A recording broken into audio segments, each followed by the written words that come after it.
164 రోజు దేవుని యొక్క వాక్యాన్ని చదువుకుందాం.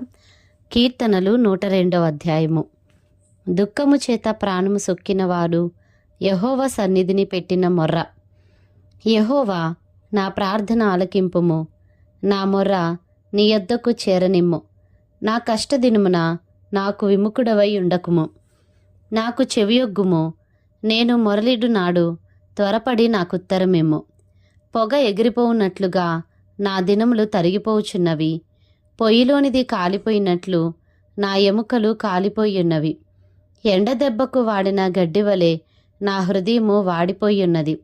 భోజనము చేయుటకే నేను మరిచిపోవుచున్నాను.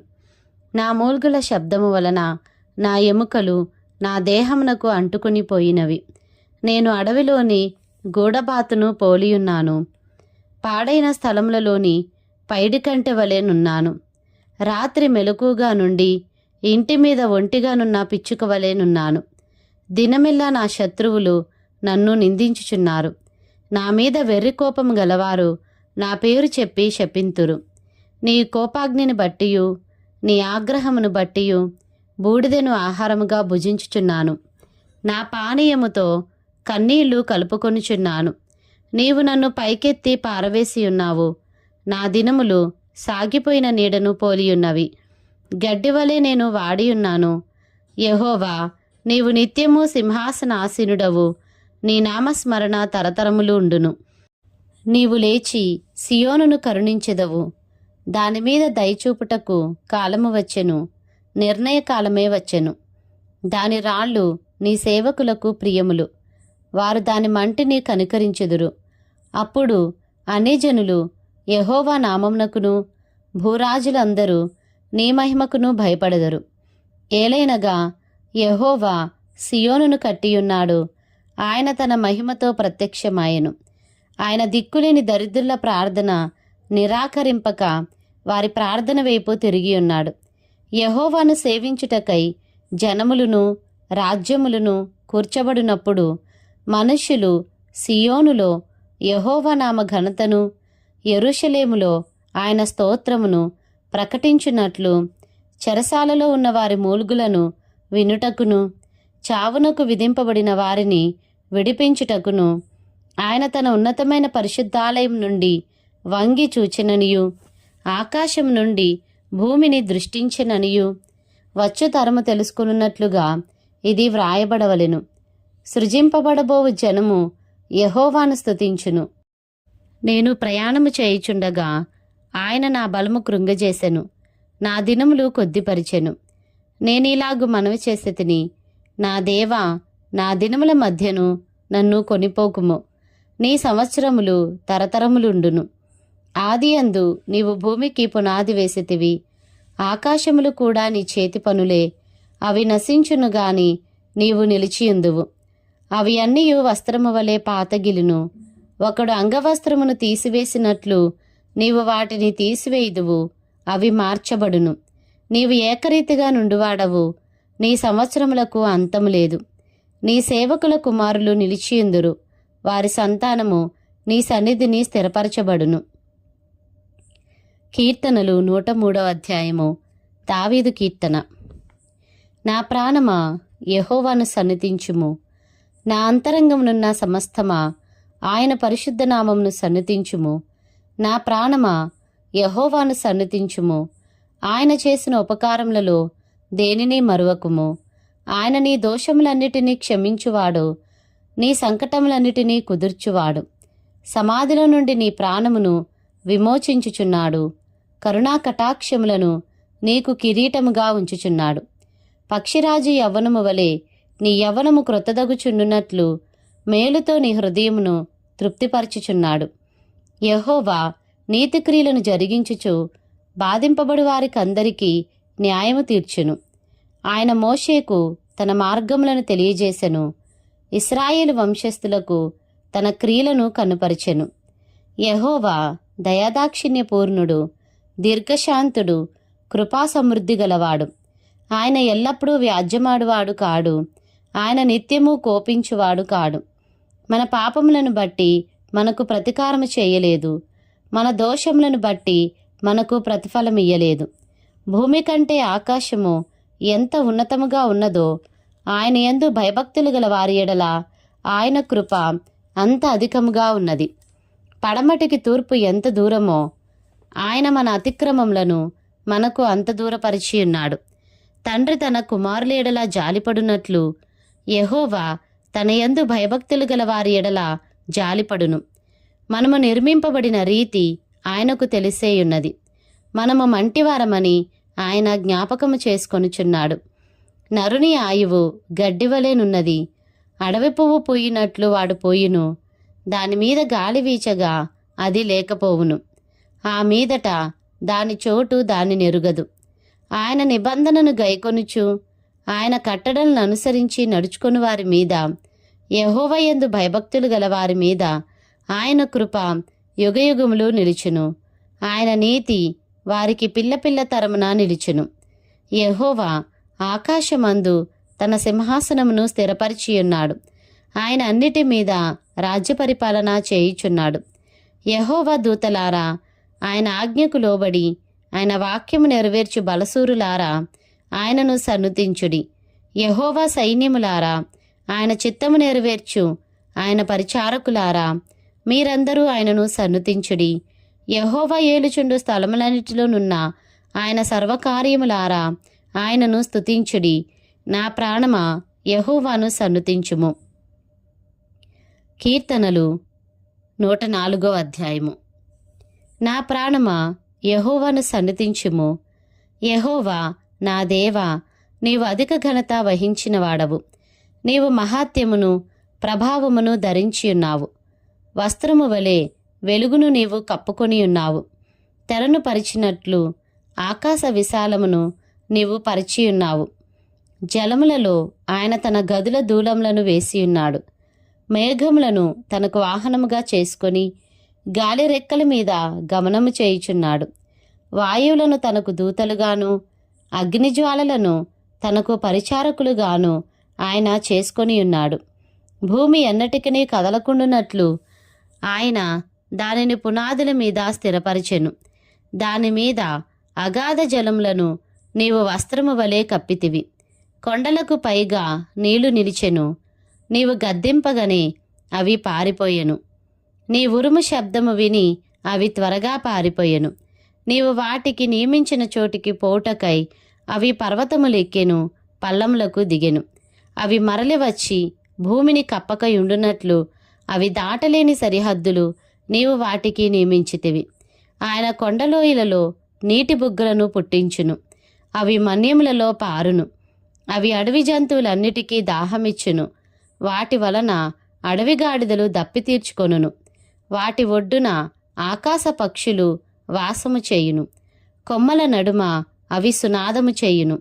తన గదుల్లో నుండి ఆయన కొండలకు జలధారలనిచ్చును. నీ క్రియల ఫలము చేత భూమి తృప్తి పొందుచున్నది.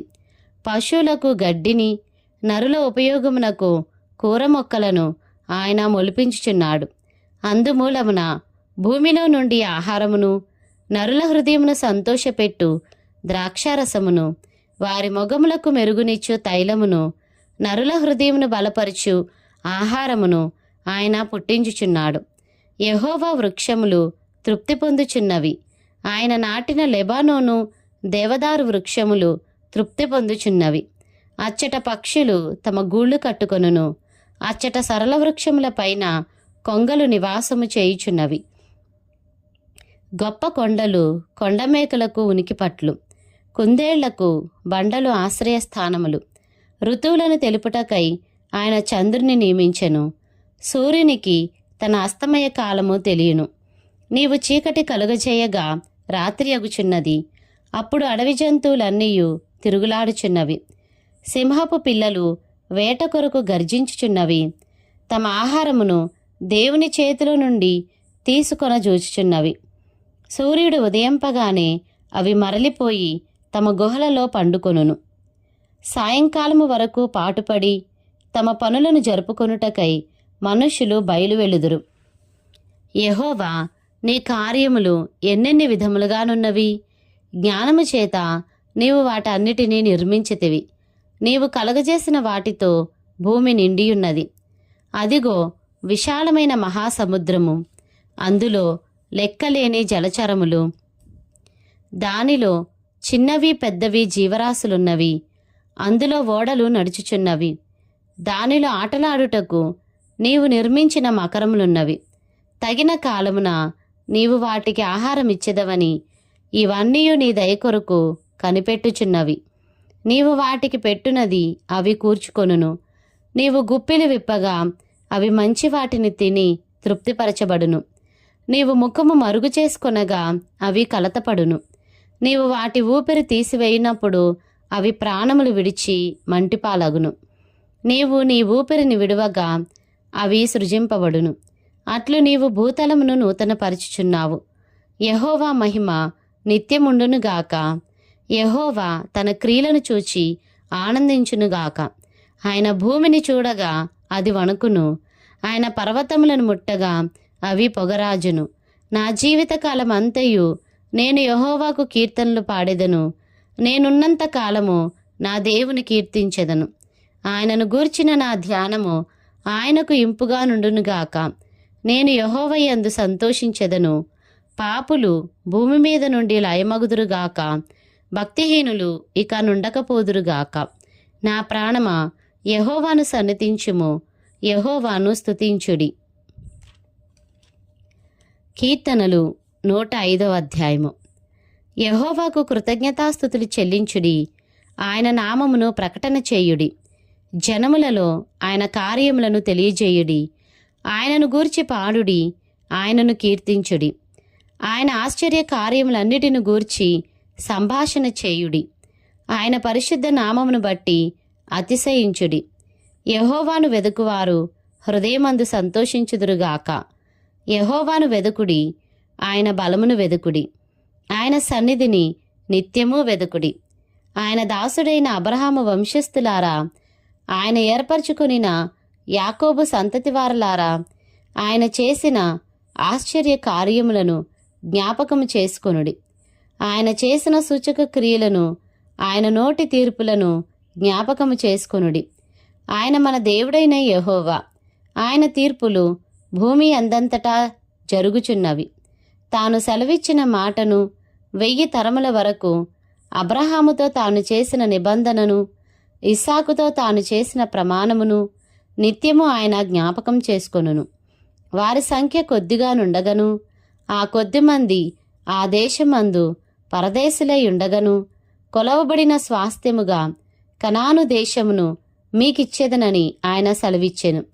ఆ మాట యాకోబునకు కట్టడగాను, ఇశ్రాయేలునకు నిత్య నిబంధనగాను స్థిరపరిచియున్నాడు.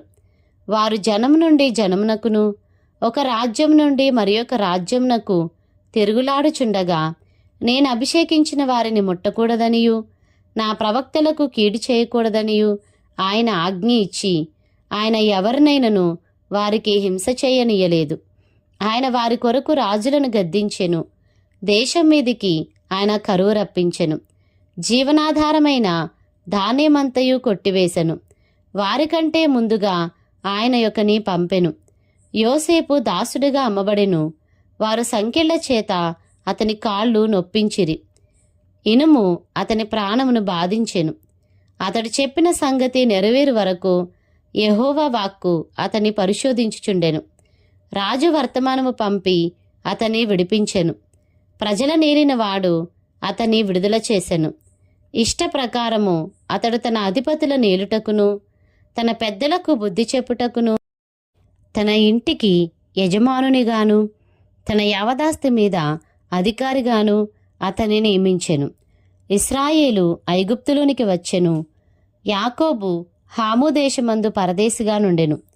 ఆయన తన ప్రజలకు బహుసంతాన వృద్ధి కలుగజేసెను. వారి విరోధుల కంటే వారికి అధిక బలము దయచేసెను. తన ప్రజలను పగజేయునట్లును, తన సేవకుల ఎడుల కుయుక్తిగా నడుచునట్లును ఆయన వారి హృదయములను త్రిప్పెను. ఆయన తన సేవకుడైన మోషేను, తాను ఏర్పరచుకుని అహరోనును పంపెను. వారు ఐగుప్తీయుల మధ్యను ఆయన సూచక క్రియలను, హాము దేశంలో మహత్కార్యములను జరిగించిరి. ఆయన అంధకారము పంపి చీకటి కమ్మజేసెను. వారు ఆయన మాటను ఎదిరింపలేదు. ఆయన వారి జలములను రక్తముగా మార్చెను, వారి చేపలను చంపెను. వారి దేశంలో కప్పలు నిండెను, అవి వారి రాజుల గదుల్లోనికి వచ్చెను. ఆయన ఆజ్ఞ ఇయ్యగా జోరీగలు పుట్టెను, వారి ప్రాంతములన్నిటిలోనికి దోమలు వచ్చెను. ఆయన వారి మీద వడగండ్ల వాన కురిపించెను, వారి దేశంలో అగ్నిజ్వాలలు పుట్టించెను. వారి ద్రాక్ష తీగెలను, వారి అంజూరపు చెట్లను పడగొట్టెను. వారి ప్రాంతముల యందలి వృక్షములను విరుగగొట్టెను. ఆయన ఆజ్ఞ ఇయ్యగా పెద్ద మిడతలును లెక్కలేని చీడపురుగులను వచ్చెను. అవి వారి దేశపు కూర చెట్లన్నిటినీ, వారి భూమి పంటలను తినివేశెను. వారి దేశమందలి సమస్త జ్యేష్ఠులను, వారి ప్రథమ సంతానమును ఆయన హతము చేసెను. అక్కడ నుండి తన జనులను వెండి బంగారములతో ఆయన రప్పించెను. వారి గోత్రములలో నిస్సత్తువ చేత తొట్రిల్లు వాడొక్కడైనను లేకపోయెను. వారి వలన ఐగుప్తీయులకు భయము పుట్టెను. వారు బయలు వెళ్ళినప్పుడు ఐగుప్తీయులు సంతోషించిరి. వారికి చాటుగా నుండుటకై ఆయన మేఘమును కల్పించెను, రాత్రి వెలుగిచ్చుటకై అగ్నిని కలుగజేసెను. వారు మనవి చేయగా ఆయన పూరేళ్లను రప్పించెను. ఆకాశంలో నుండి ఆహారమునిచ్చి వారిని తృప్తిపరచెను. బండను చీల్చగా నీళ్లు ఉబికి వచ్చెను, ఎడారులలో అవి ఏరులై పారెను.